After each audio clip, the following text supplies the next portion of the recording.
Hi, welcome back. I hope everyone had a nice Christmas and New Year's. And now I can finally start talking about some of the more surprise presents I've been making for people. So today we're going to talk about quite a personal favourite of mine because I'm a big fan as well. A Gromit headphone stand from Wallace and Gromit.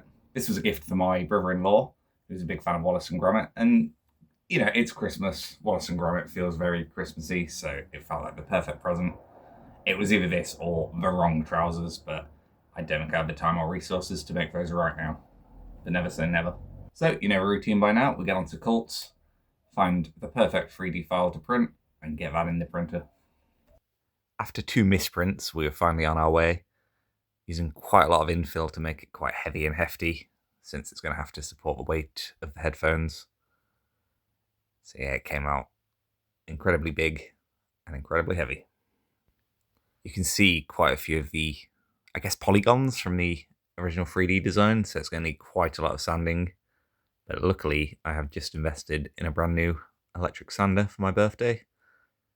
Because once you hit your 30s, that's what you've got to look forward to. Trips to the DIY store, and a bad back. Probably from sitting like that. But once it was all sanded down, it was ready to be sprayed with the filler primer. Doing this in the bathroom because it's cold and wet outside, so it's not good spraying conditions, but now I'm going to gas myself, which isn't great either. Summer's going to be much better for these designs. And then I slopped some grey primer over it. It's meant for the airbrush, but I was feeling lazy, and you can slap it on quite quick with a brush. And then from there, it was ready for the main paint. Using I think it was Headphone from the Warhammer paints. It felt as close to the shade of Gromit that I was hoping for.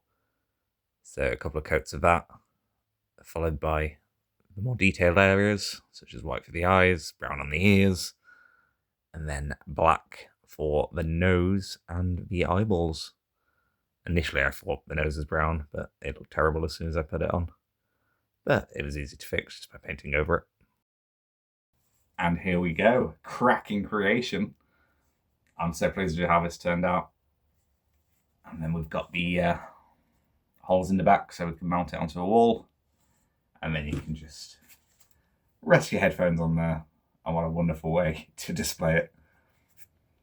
As slightly useless tack goes, this is up there as one of the best. I'm so pleased with how it turned out. If you enjoyed it, I might give me a like and subscribe and help my small little channel grow. Hopefully we can move on to even bigger and better things as we progress. But other than that, thank you so much for watching again. I'll see you next time. Wallace and Gromit. I'm Wallace.